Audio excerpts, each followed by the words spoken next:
El 1 de mayo se celebra internacionalmente el Día del Trabajo. Esto se debe a una serie de huelgas iniciadas el 1 de mayo de 1886 en Chicago hasta el 4 de mayo del mismo año. La huelga logró la reducción de la jornada laboral en Estados Unidos y luego se expandió al resto del mundo.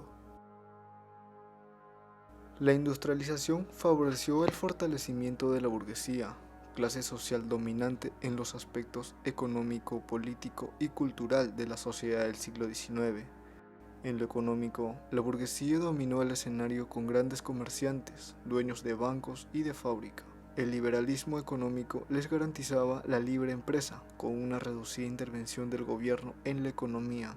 En el aspecto político, la burguesía se alió con los gobernantes e incluso algunos asumieron el poder.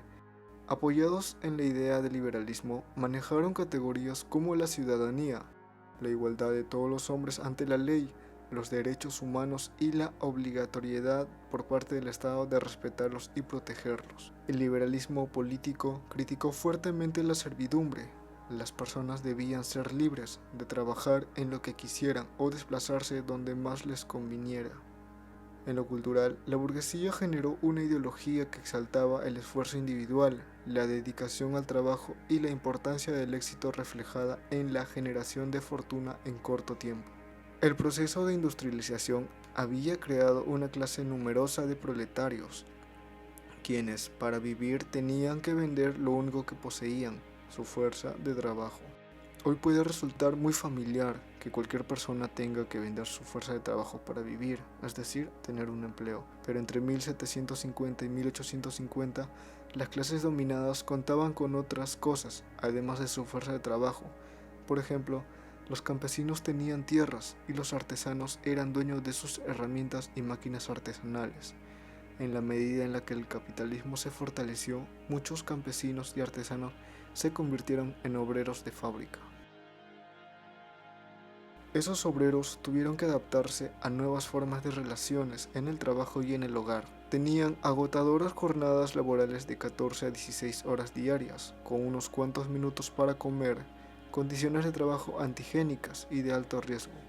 Se aceptaba el trabajo femenino e infantil, por el que pagaban la mitad del salario que se daba a los hombres, aunque realizaran las mismas actividades.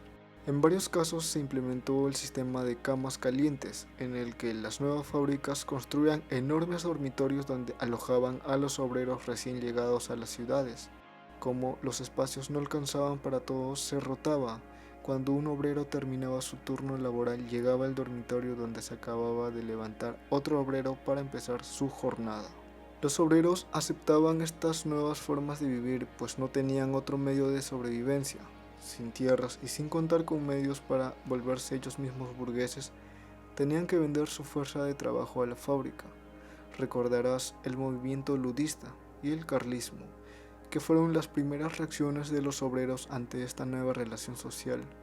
Más adelante, los obreros conformaron grupos mutualistas, que buscaban socorrerse recíprocamente ante los imprevistos y la precariedad de sus condiciones de vida.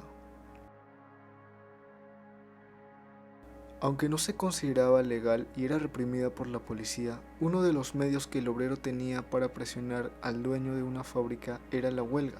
La primera vez que se reconoció la huelga como un medio legítimo y legal del movimiento obrero fue en 1864 en Inglaterra.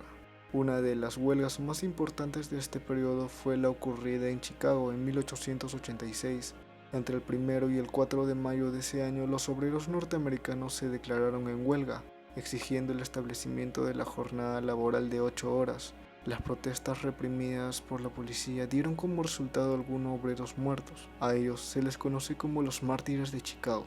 A raíz de estas protestas se estableció la jornada laboral de 8 horas en Estados Unidos.